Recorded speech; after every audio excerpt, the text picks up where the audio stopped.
Magandang araw sa ating lahat. So, ang huling tatalakayin ko ay ang pananaliksik. Okay, pananaliksik sa Ingles ay research.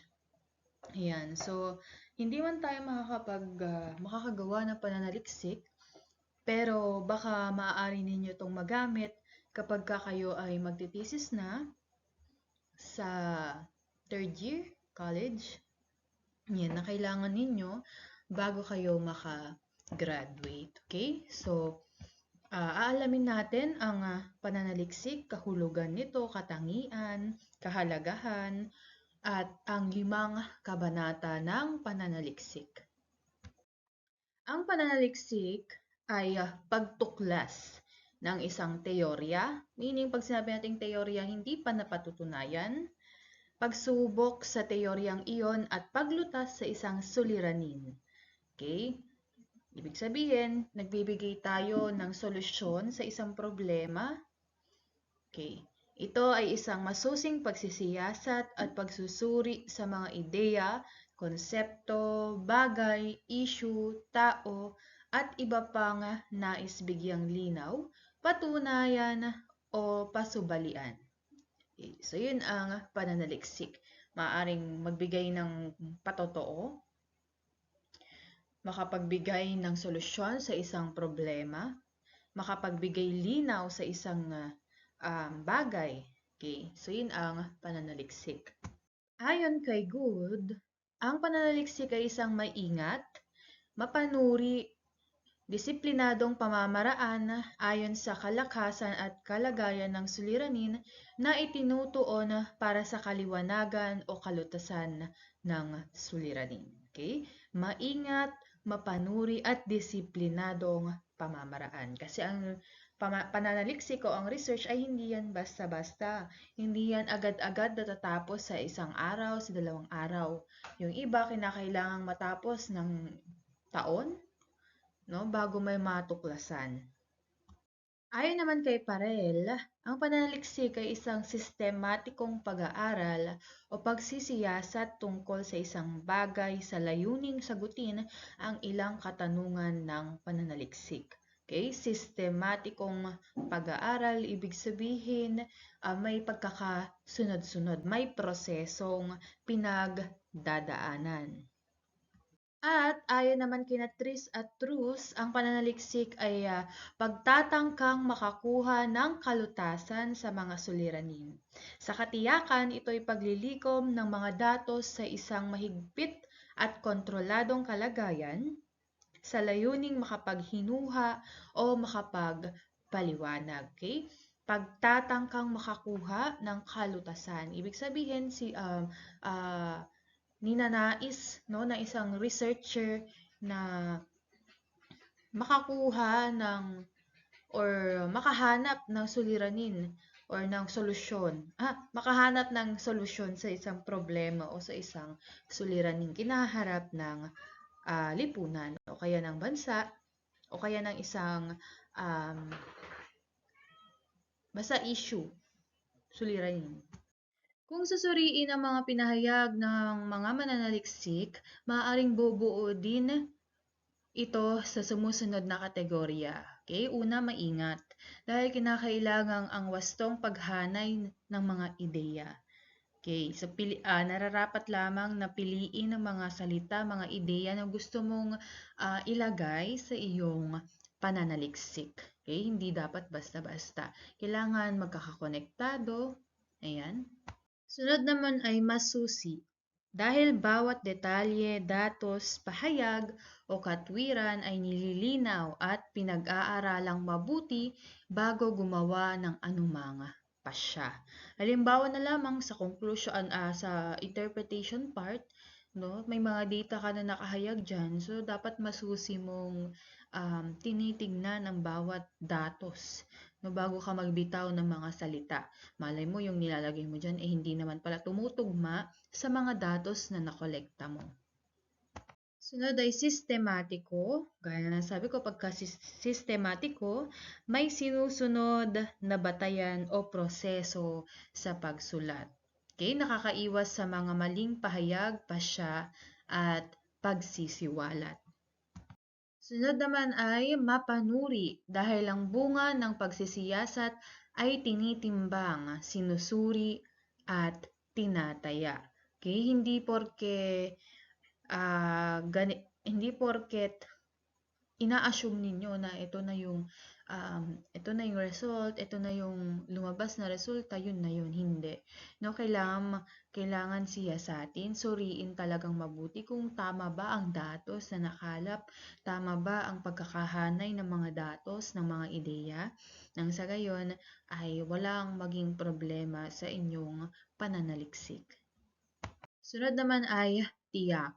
Dahil kailangang patunayan ang mga nosyon, palagay, haka-haka o paniniwala sa paraang sigurado at mapagbabatayan. Okay? So, kinakailangan kasi masagot natin yung, kumbaga, statement of the hypothesis. Okay? Yung haka-haka o yung educational guess natin sa isang research. Okay? Malalaman ninyo sa Chapter 1 or Kabanata 1 yung sinasabi kong statement of the hypothesis. Sunod naman ay kontrolado dahil bawat hakbang ay nakaplano. Okay, dapat may flow kayong sinusunod. Dapat alam ninyo kung ano ng next step. Walang puwang ang mga gawaing likhang isip. Okay, pawang katotohanan lang, pawang paglalahad lang ng katotohanan, obserbasyon sa isang research lang ang kailangan mong ilagay, hindi yung likhang isip. Hindi yung siguro nga ganito dahil ganyan. So, kailangan matibay yung mga pinaglalagay mo sa research mo. Ayan.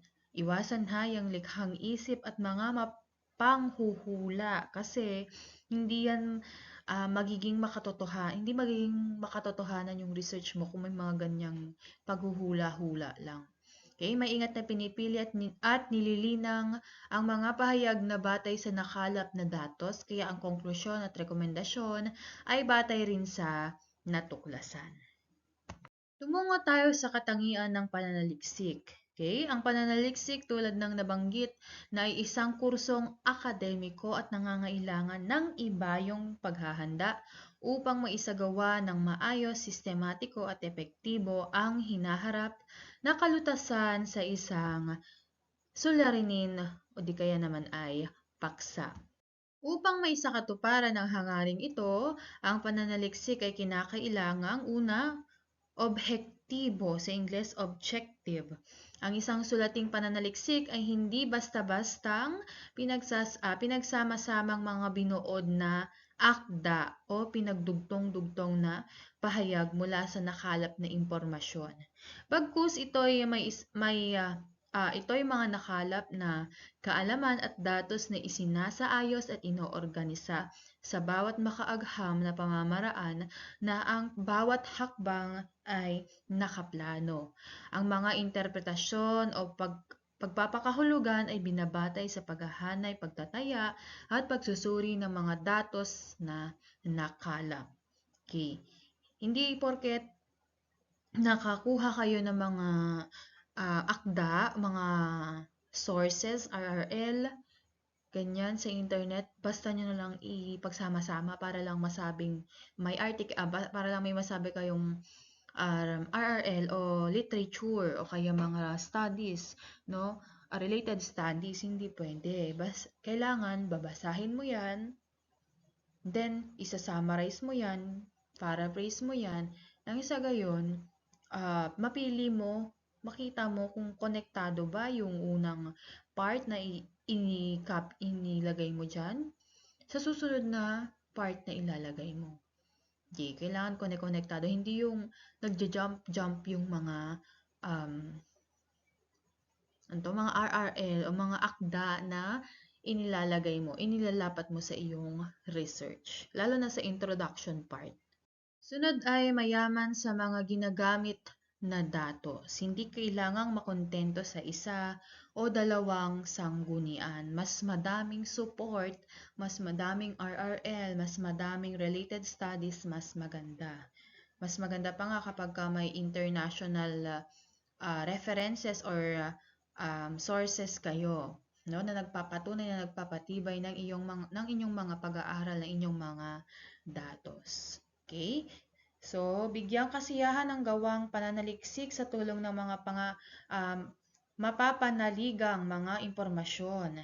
Lahat ng mga posibleng pagkunan, maging ito ay nakasulat sa wikang banyaga, ay tanggapin kung ang mga datos ay nakatutulong ng malaki para magamit sa pananaliksik. Ayan, gaya nga nasabi ko, mas pwede tayong magdugtong ng mga international studies kung related ito sa iyong research or pananaliksik. Yan, mas maganda.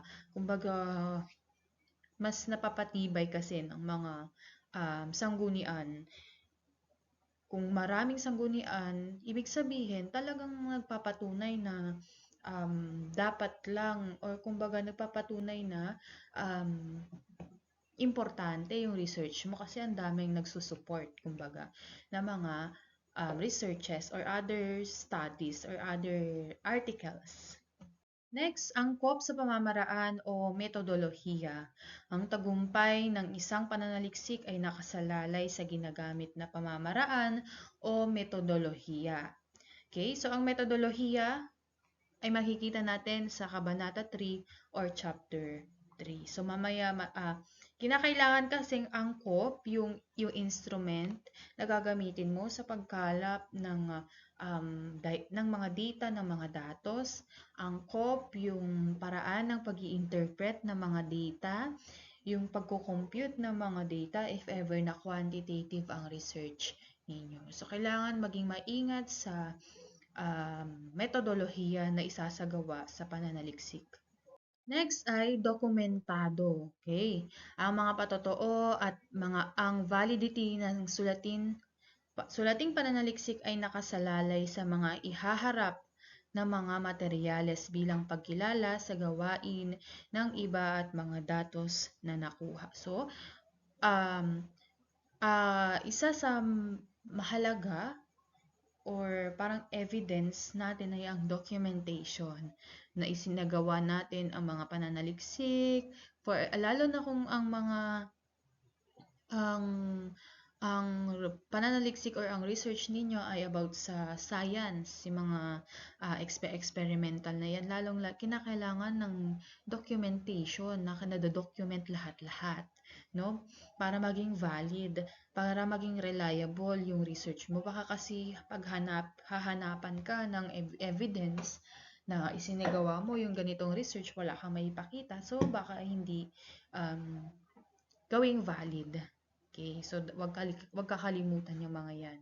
And meron talaga sa last part ng research yung documentation. May papakita dyan lahat ng process na isinagawa mo mula sa pagkakandak ng pagkakalap ng mga datas. Next, sumusunod sa tamang proseso ng pagsusulat. Okay? Ang sistematikong pananaliksik ay dumaraan sa masalimuot na yugto ng pagsulat. Okay? Nagsisimula sa pagtukoy ng suliranin. Kailangan naman kasi pagkagagawa ka ng research, tutukuyin mo kung ano yung problem na gusto mong i-address, gusto mong malaman, gusto mong bigyan ng solusyon. Okay? Pag-uugnay ng suliranin sa mga umiiral na teorya.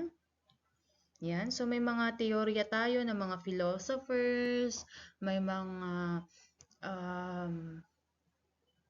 psychologists, mga ganyan, na may mga kanya-kanyang teorya. So, pwede nating i-relate if ever na related siya sa ating pananaliksik. Pangangalap ng datos. Okay? Kinakailangan nagsagawa talaga kayo ng pagkakalap. Pwedeng ito ay survey, interview, experiment, case study, mga ganyan, observation. Lahat ng yan ay pangangalap ng datos. Hindi mo dadayain. Hindi dapat dayain. For example, ang research mo ay about sa mga suliraning kinahaharap ng mga mag-aaral sa asignaturang matematika. Ganyan. So, ikaw, dahil gusto mong mamadali yung research mo, gagawa ka ng sarili mong data at yun ang i-interpret mo. So, mali yun. No? Kinakailangan nakukuha mo ito sa mga respondents mo o yung mga taga-tugon mo or kung sino yung respondents mo sa research mo. Okay. Next, pagsusuri at pagpapakahulugan sa mga datos. Ayan, pagsusuri at pagpapakahulugan sa mga datos. Dito na yung once na nakakalap ka na ng mga data, mga datos. For example, yan nga, suliranin sa iisa-isahin mo yan and then i-interpret mo.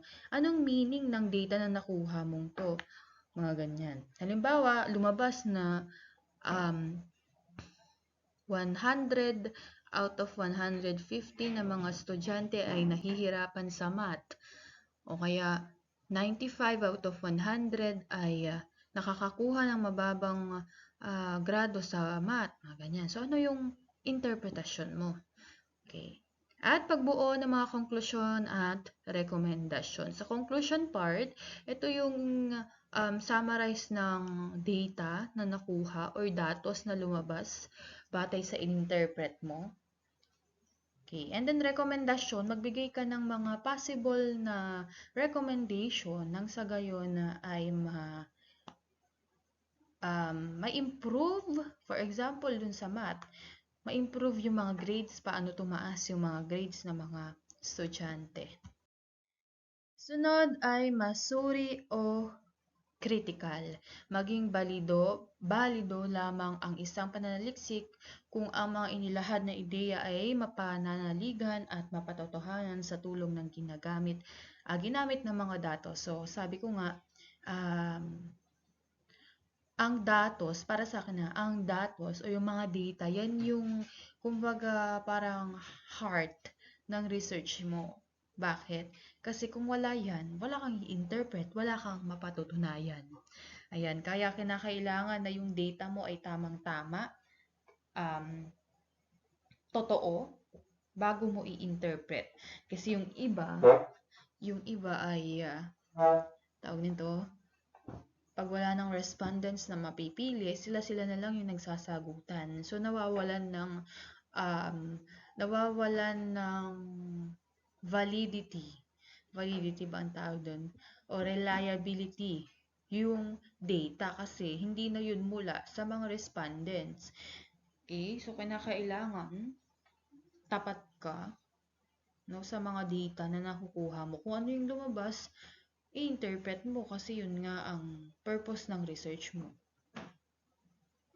Naman, isa-isahin natin ang mga layunin kung bakit tayo nagsasagawa ng pananaliksik. Siyempre, una, makatuklas sa mga bagong ideya, konsepto at impormasyon. Pangalawa, makapagbigay ng bagong interpretasyon o pagpapakahulugan sa dati ng ideya. Pangatlo, makapaglinaw sa isang usapin o isyong pinagtatalunan at tuloy makapagbigay ng inaakalang solusyon sa problema. At pang-apat, makapagpatotoo o makapangatwiran sa tulong ng mga mapapanaligang mga materyales o dokumento hinggil sa mga paksang nangangailangan ng paglilinaw. Okay, kung ikaw, trip mong mag-research about sa dahon na ito, sinabi ng albularyo na nakakagamot ng cancer yung dahon na ganito, ganyan. Pero ikaw, hindi ka basta-basta maniniwala. Kundi gagawin mo ng research yan. Ipapatest mo yan sa laboratory and then isa-sample mo yan. At kung sakali man na makagamot nga ng cancer, base sa paggamit nito, so, doon mo lang mapapatunayan. Okay. So, doon, may napatunayan ka. So, yun ay isa sa mga layunin ng research. At syempre, pang-lima, makapagbigay ng mga ideya o suwestyon batay sa historical na perspektibo para sa isang pangyayari o senaryo. Halimbawa, ang pagtalakay sa ibubunga ng pagbabago ng sistema ng pamahalaan. Kailangang ilahad ang maaaring ibunga kung sakaling magpalit ng forma ng gobyerno mula presidential tungo sa parliamentaryo o vice versa. Okay? So, basta tungkol naman to sa pamahalaan. Tumungo naman tayo sa mga tungkulin at responsibilidad ng mananaliksik. Okay, kapag ikaw ay magre-research, kailangan isaalang-alang mo ang mga bagay na ito. Una ay pagkamatyaga. Okay, ang pakikipagbuno sa iba't ibang mapagkukunan ng impormasyon mula sa iba't ibang sanggunian ang haharapin ng isang mananaliksik. Hindi dapat makontento sa iisa o ilang babasahin kung ang hanap ay mapagbuti ang ginagawang sulating pananaliksik. Alam nyo, isa sa pinakamahirap nga na part ng pagre-research ay ang paghahanap ng mga impormasyon. Lalo na yung mga susuport ng yung susuport ng research nyo. 'Di ba? Kasi sa RRL, ang hahanapin natin dito ay yung mga, kaya nga tinawag na RRL, Review of Related Literature and Studies. Meaning, hahanap ka ng mga pag-aaral, ng mga pananaliksik, ng mga articles, ng mga journals, and everything na related, na pareho, na halos medyo related, ayan, sa ginagawa mong research. Kasi pwede mong gamitin yan, lalo na yung mga results nila, bilang support sa inaaral mo, sa nire-research mo. Kaya, hindi ka lang basta porket wala ka na nakita sa internet, susuko ka na. Okay? Gagawan mo na ng peking, tawag na ito, peking RRL. Hindi pwede yun. Diba? Lalo na kinakailangan yung mga latest, no? Kailangan 10 years yung, halimbawa, ngayon magre-research ka 2023, dapat ang pinaka-old na RRL na makuha mo ay 10 years. So, pwedeng hanggang 2013. Mga na-publish ng 2013 to 2023, pwede. Pero yung mga 1990s something na hindi na pwede yun kasi medyo outdated na. Okay. Pangalawa ay pagkamaparaan. Magkakaiba ang estilo ng pananaliksik sa paghahanap ng mga kinakailangang impormasyon. Mapalad ang isang mananaliksik na may kompletong kagamitan na mapaghahanapan ng mga datos. Subalit, hindi dapat ito ikabahala ng walang kakayahang bumili ng mga mamahaling kagamitan para makapagsaliksik lamang. Mas mainam pa rin ang makipagsapalaran sa bunton ng mga aklat, library, na siya na mga pinaghahanguan ng mga impormasyon mula sa internet, media at iba pang kauri nito. Sa bahaging ito, kinakailangan ng tiyaga at pagiging mapamaraan. Gaya nga nasabi ko, hindi lang naman sa internet ka pwedeng kumuha ng mga sources. So kung wala kang internet, so punta ka sa library. Kasi doon naman halos mayroon kang makukuha. Kaya nga lang, kailangan mong magtiyaga din kasi hindi yan instant, no? Kailangan mong maghanap, kailangan mong buklatin lahat, kailangan mong basahin lahat. Okay. Sunod ay ang pagkamasistema sa gawain. Okay, napapadali ang anumang trabaho kung may sinusunod na pamamaraan sa gawain. Ang pagpoprograma o pag-i-schedule ng paghahanap ng mga kinakailangang materyales sa pananaliksik ay dapat isaalang-alang ng isang nananaliksik. Okay? Kinakailangan may schedule ka kung kailan ka mag-gather ng data, kung kailan mo isasagawa ang pagkakalap, nang sa gayon ay hindi ka mawala sa focus. Ay, hindi pwede yun, ay sige bukas na lang, o ay sige sa next week na lang ako magkalap. After ng kalap na impormasyon, ng data, hindi ka na, parang wala ka kasing sinusundang timetable, kaya kailangan masistema.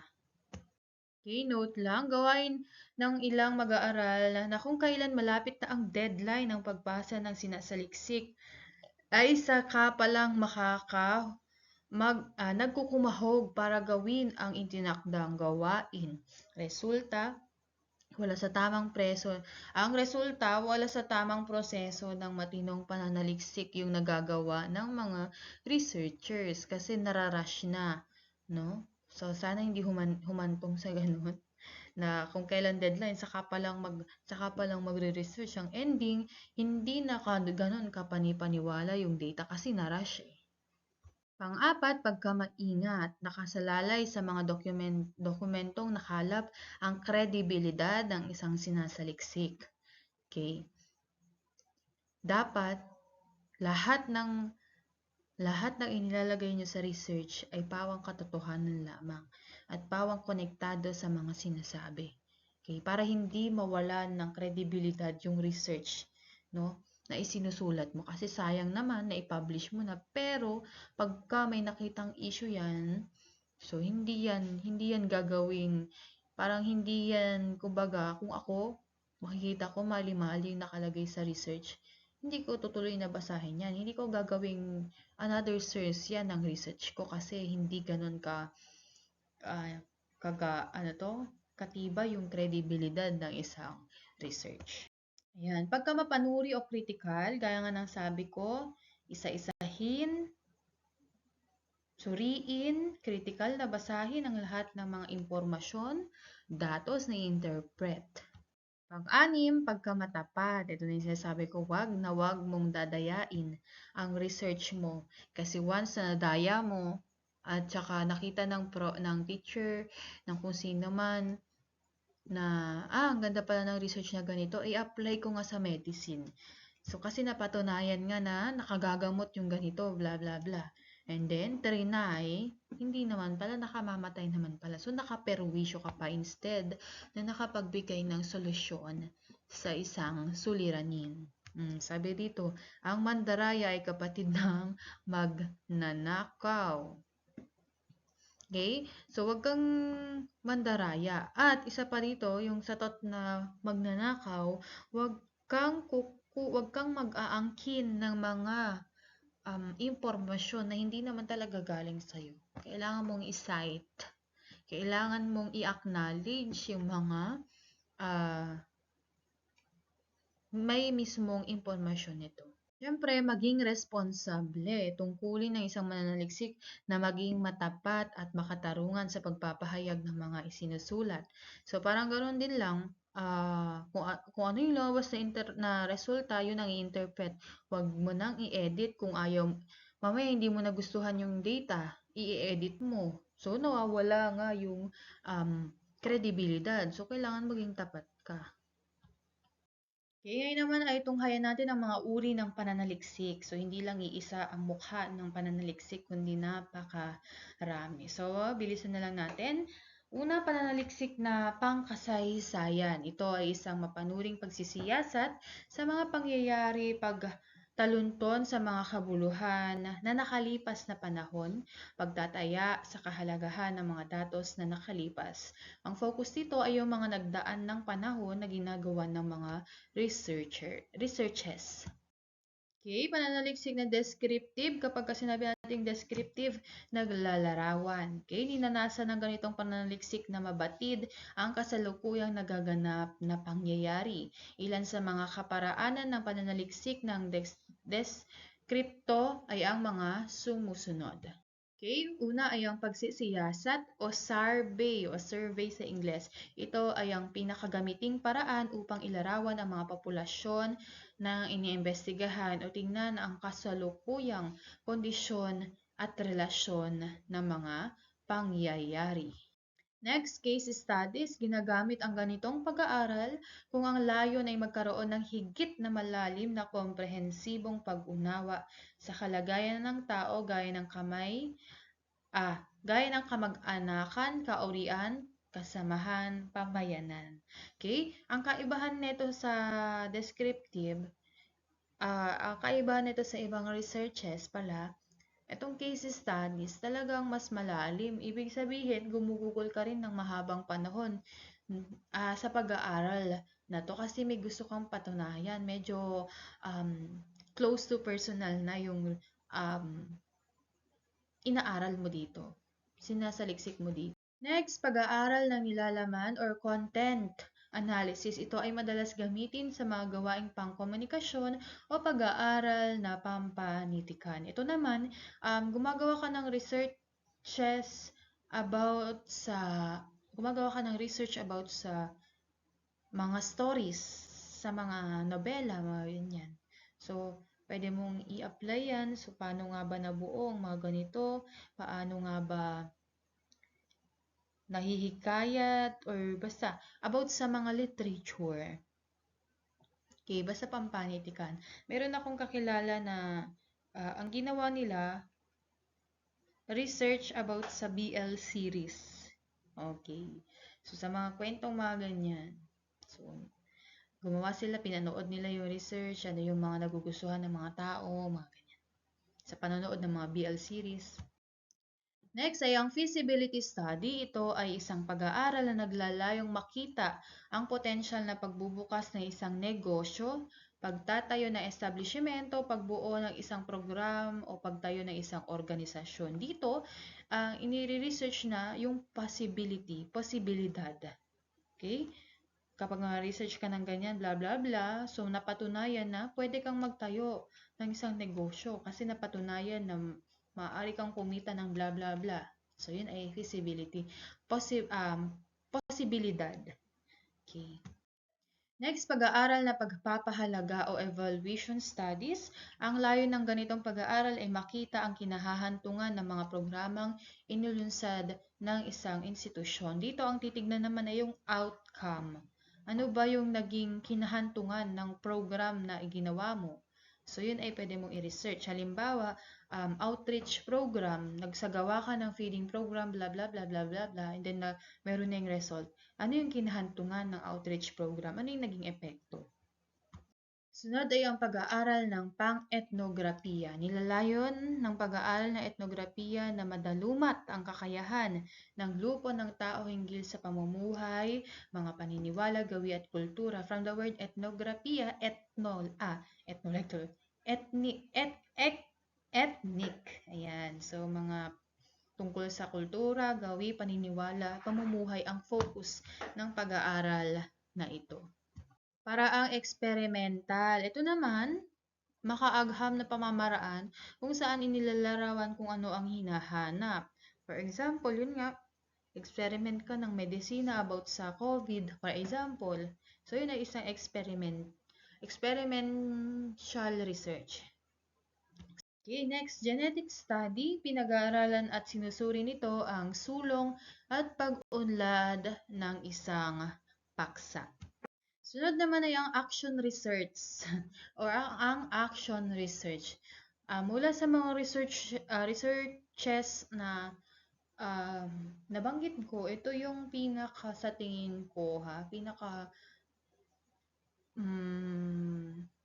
makabuluhan. Lahat naman sila makabuluhan, pero ito yung pinaka. Kasi action research. Ibig sabihin, gagawa ka ng action agad-agad sa isang problema. Okay? Ito ay may kinalaman sa pananaliksik na nangangailangan ng kagiyat na pagpapasya o desisyon. Okay? So, gagawa ka ng parang magre-research ka, mag-i-implement ka ng strategies, and then magbibigay ka ng solusyon. Narito yung mga katangian ng action research para naman mas makilala natin kung ano nga ba ang action research. First ay ang people-oriented. Ito ay nilalahukan ng mga tao sapagkat sila ang higit na nakadarama at nakakaalam ng suliranin. Okay. Siyempre, alam mong may problema, so ikaw ang magre-research. Kailangan namang mag-research yung mga taong hindi naman alam na may something wrong sa ganito, sa ganyan, 'di ba? Group research, binubuo ito ng grupo ng mananaliksik at mga kalahok.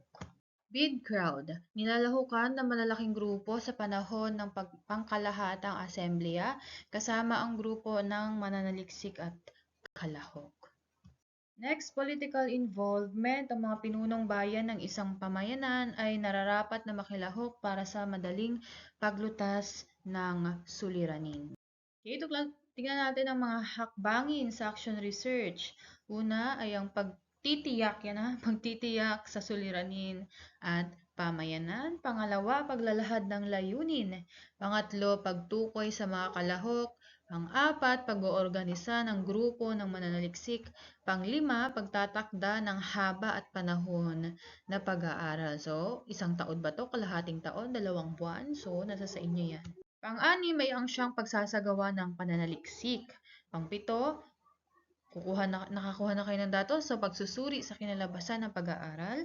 Pang-walo, pagpapahalaga sa mga natuklasan. Pang-siyam, rekomendasyon. At pang-sampu, implementasyon o pagpapatupad. Ito yung number 10 ang pinakamahalaga sa action research kasi once na napatunayan mo na may problem sa ni-research mo, natuklasan mo na may problem sa community na ganyan, so doon na kayo gagawa ng action. Ano yung i-implement mo nang sa gayon ay malesen or malutas yung problem na mayroon sa community. Halimbawa.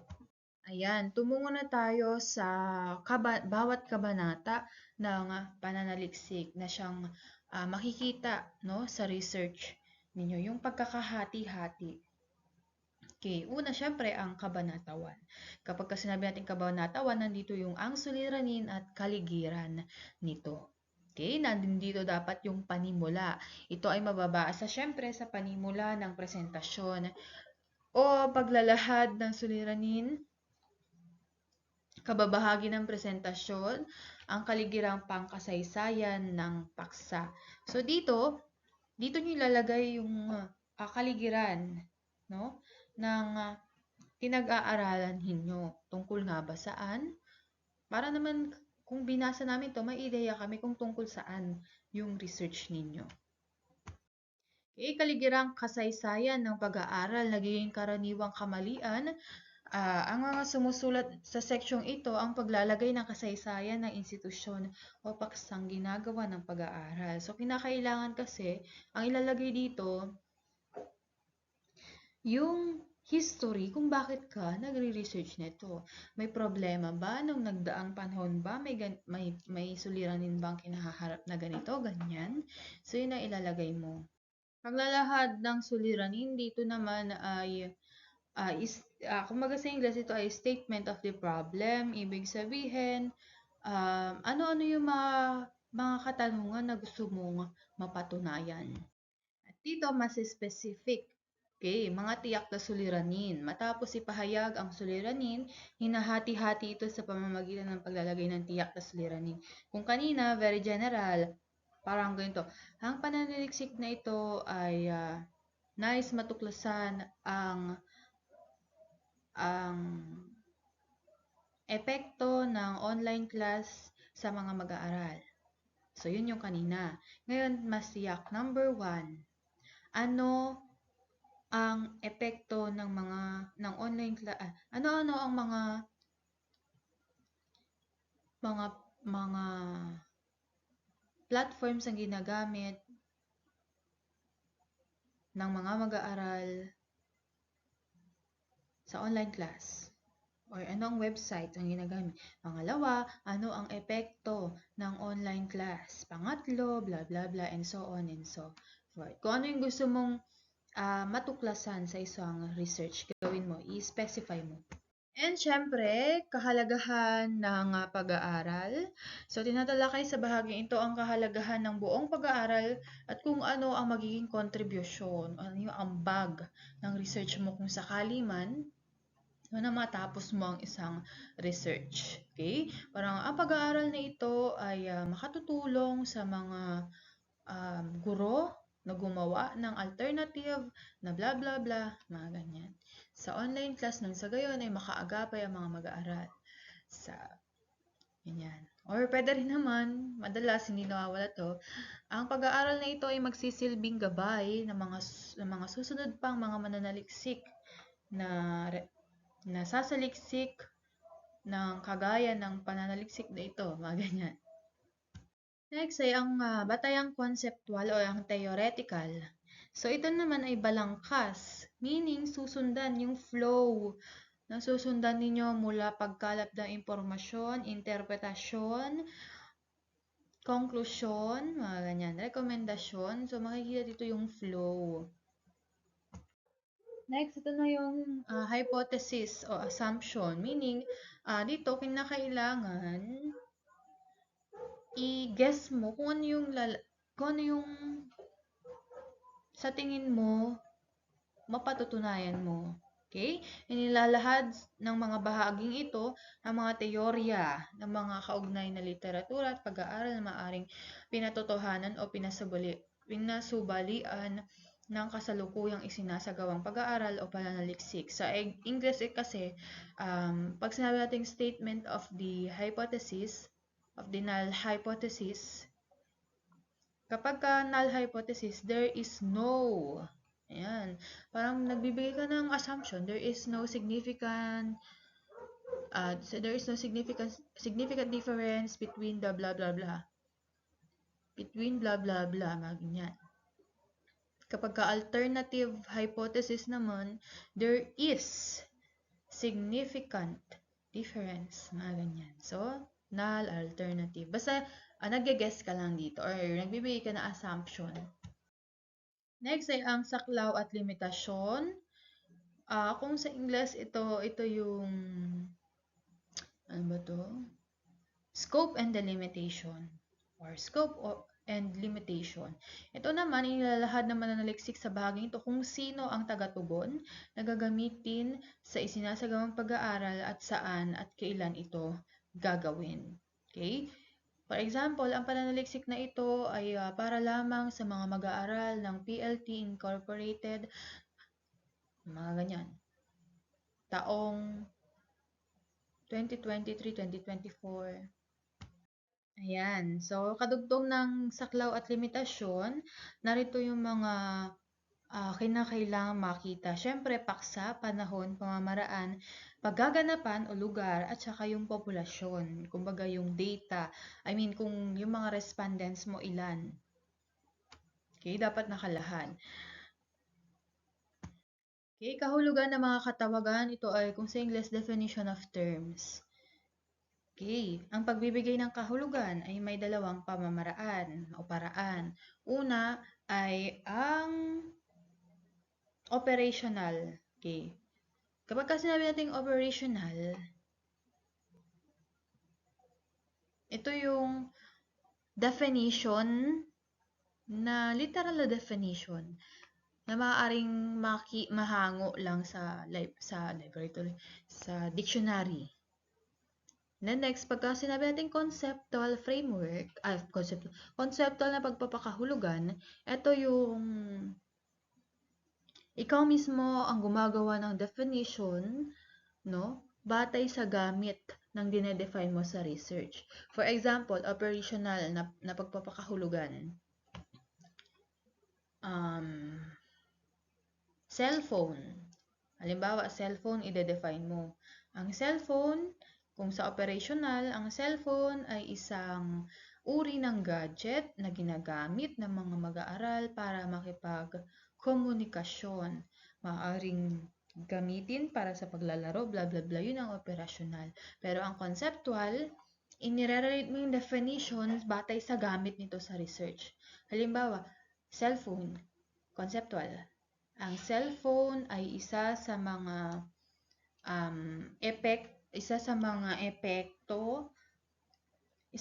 ang cellphone ay isa sa mga posibilidad na epekto kung bakit nagiging tamad ang mga mag-aaral o kung bakit naaapektuhan ang pag-aaral ng mga mag-aaral. So makikita natin yung pagkakaiba, no, ng kahulugan.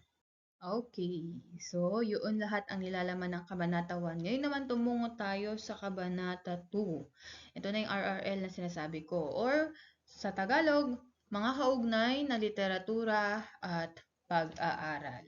Okay, kung sa English, Review of Related Literature and Studies. Isa sa mahalagang bahagi ng pananaliksik ang pag-aaral sa mga kaugnay na literatura. Dito ginagawa ang paghahanap ng mga aklat, journal, magazine, thesis, dissertation at iba pang sanggunian na magagamit na batayan sa pagsusuri ng mga teorya. Okay, so yung mga sumusupport, yung mga related sa studies mo, sa study mo, sa research mo. Ayan, na pwede mong pagbasehan na iyong research. Okay. Okay, mga iba't ibang sistema sa pag-aayos ng kaugnay na literatura. So, syempre, kung may foreign literature kayo, nasa unahan yan, syempre. Kumbaga, from general to specific ang pag-aayos ng literature natin. Okay, banyagang literatura, lokal na literatura, banyagang pag-aaral at lokal na pag-aaral. So, ganyan ang magiging kaayusan, no, in case na may RRL kayo. Pero, ang alam ko, nare-revise na kasi yung format ng research. Kasi kami, ano ba yung sinundan naming format dati? Nung nasa college kami, ewan ko kung sa school natin, ay ganun na ang sinusunod. Pero kami, ang sinunod na namin, naging apat na lang na kabanata instead na 5. Kasi itong chapter 2 ay naka-insert na siya or naka-merge na siya sa chapter 1. So, yun. Pero, basta pag-aralan mo natin yung original na format. Okay, iba't ibang salik pantao, maaaring magsagawa ng direktang panayam or interview ang mga mananaliksik sa mga kinauukulan o autoridad sa paksang tinatalakay. So, possible pala yun. Then next, salik pampapel, ang mga naisulat sa nadokumento na makikita natin ito sa mga library, mga ganyan. And then salik pang elektroniko, ito yung mga datos sa mga ideya, mga studies na nakikita natin online. So madalas sa online na tayo kumukuha, no, ng mga impormasyon. Kasi nga mas madali, mas updated, mas mabilis. Ayan, pero sabi nga kailangan maging anong tawag doon? Yung kanina, maging masiyasat. Yun. So next, Kabanata 3, pamamaraan. Ito na, dito na sa Kabanata 3, lahat ng proseso na gagawin sa pagkakalap ng mga datos. At maging pagkakalap ng mga datos. Okay? Disenyo ng pananaliksik, una na dyan. Tinatalakay sa bahagi ito ang disenyo ng pananaliksik. So, ito ba ay isang qualitative research? Or ito ba ay isang quantitative research? Okay, pagka sinabi natin qualitative, parang nagde-describe lang tayo. Walang numero, walang pag-compute na magaganap. Kapag sinabi natin quantitative research, ay may mga numbers, may mga percentage, may mga standard deviation, mga ganyan. May mga mean, may mga mode, lahat ng yan. Next, pamamaraang ginamit sa pananaliksik. Inilalahad sa bahaging ito ang tiyak na uri ng pamamaraang ginamit sa pananaliksik na magagamit sa pagtugon sa mga inilatag na mga suliranin ng pag-aaral. Next, technique sa pagkuha ng sample o kalahok sa pag-aaral. Inilalarawan sa bahaging ito ang ginagamit na pamamaraan sa pagkuha ng sample populasyon na maaaring gawa ng pag-aaral o kaya itutugon sa mga talatanungan ng pananaliksik. Okay? Hindi naman pwede na ang respondent mo, for example, sa PLT, ay yung lahat ng mga mag-aaral. Hindi. Ngayon, ang gagawin mo, kukunin mo yung total population ng sa school natin, ng mga mag-aaral, and then, kuha ka lang ng sample, no, na percentage, na sa tingin mo, valid na, or pwede na gawing respondents, no, sa iyong pananaliksik. Yan. For example, 100 students ang population. So, 30% is enough na or more. Okay? Basta may computation yan eh. And then, dito makikita kung random sampling, Mga ganyan, o kaya pili yung pinipili mo, o random lang na sasagot. Ito pala yung sinasabi ko. Pagka sinabi natin random sampling, sa pamamaraang ito ay may pantay na pagkakaroon ng bawat kabahagi ng populasyon na mapabilang sa sample. Meaning random, hindi natin pipiliin kung sino yung pwedeng sumagot ng survey na gagawin nating interview. Ayan. Next, systematic sampling. Ito ay isang estratehiya sa pagpili ng maaaring maging kabilang sa sample. So, dito naman, pipili tayo. Baliktad lang sila. Kasi sa tingin natin, mas akma sa kanila na sila dapat ang sumagot. Yan. Kaya kailangan piliin natin. Cluster sampling, ginagamit ito kung pipili ng sample sang-ayon sa grupo o pangkat ng mga tao at hindi individual lamang. Okay, by group.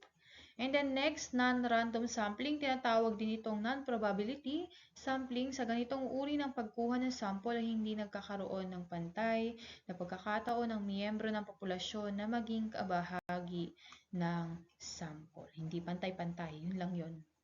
Next, instrumentong ginamit sa pananaliksik. Dito sa bahaging ito, pinapaliwanag kung ano-anong instrumento ang ginagamit sa pagkalap ng mga datos. Okay, pwedeng survey questionnaire, pwedeng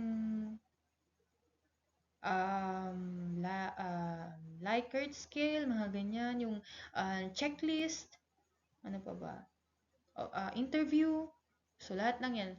Basta, nakadepende kasi yan eh. Kung survey ba, interview ba, checklist ba, yung rating ba, yung evaluation, yung from 1 to 5, mga ganyan. Next, paraan sa pangangalap ng mga datos. Dito, malinaw na inilalarawan sa bahaging ito ang pagkakasunod-sunod na hakbang kung paano nakalap ang mga datos. Lagyan nyo lang step by step. Kumbaga, para siyang flowchart na susundan. For example, una, papapirma, gagawa ng survey questionnaire. Pangalawa, i-validate. Pangatlo, papapirma. Pang-apat, ipapasagot, mga ganyan. Basta, step by step, pagkakasunod-sunod, kung paano kayo nakakuha ng mga datos. Next ay ang komputasyong estadistika. Inilalahad sa bahaging ito ang ginagamit na formula sa pag-compute ng mga nakalap na datos. So, kung quantitative ka, syempre malamang sa malamang may formula. Meron din naman sa qualitative, pero yung mga percentage lang. So, dito, kapag nangangailangan na ng statisticians, yung mga magaling sa mga statistics, okay, so sila ang dapat niyong tanungin kapag ano bang statistical tool ang gagamitin mo para ma-interpret, ma-compute mo na pala yung mga data na nakalap. Next, statistikang descriptive, ginagamit upang matiyak ang katangian na nakalap na datos. Inilalarawan at binibigyang katuturan nito ang bawat impormasyon. Okay, syempre sa chapter 3, nakakalat na ng datos. After makakalat ng datos, anong gagawin? Pagsusuri, paglalahad at interpretasyon ng mga datos. Yan ay ang kabanata 4. Okay? Una, paglalahad ng mga datos, kinakailangang ilahad ang mga nakalap na datos sang-ayon sa pagkakasunod-sunod ng mga suliranin ng pag-aaral o pananaliksik upang madaling matukoy ang tinutugunang katanungan ng bawat datos na nakalap. Okay, basta ilahad mo lang dyan yung mga data na nakuha mo. And then, after mong ilagay, for example, sa table, oras na para sa pagsusuri ng mga datos. Okay, sinusuri ang mga datos na ito sangayon sa naisagawa ng pag-aaral o kaya yung mga teoryang pinagpatayan ng pag-aaral. Ano yung lumabas na resulta sa data na nakalap mo? So, suriin mo. Okay, bigyan mo ng interpretasyon. Ayan, after mong masuri, so dito na pala yung papasok yung interpretation. Ano yung magiging interpretasyon mo batay sa mga datos na nakalap mo? Okay. So, ano yung kinahinatnan ng nakalap mong datos? Anong meaning nun? Ano ang implication nun? Okay, so dun mo ilalahad lahat-lahat. And then next, paglikha o paggawa ng mga talahanayan, kinakailangan maging simple ang talahanayan at nakatuon sa limitadong bilang ng mga ideya. Hindi kinakailangan na pagkahaba-haba ng talahan na yan, pagkadami-daming inilalagay. So, kailangan, ang talahan na yan kasi, tumutulong yan para mas mabilis nating ma-interpret, mabilis nating makita yung gustong sabihin ng data na yun. So, kailangan simple lang. Next, textual na paglalahad ng mga datos. Inilalahad ang mga datos na nakapaloob sa bawat talahan na yan na parang naglalarawan ng larawan. Sinisimulan ito sa pinakamataas na bahagi at inilalahad ng pakanan hanggang umabot sa pinakaibaba. Di ba may talahan na yan ka na? And then, i-interpret mo lang.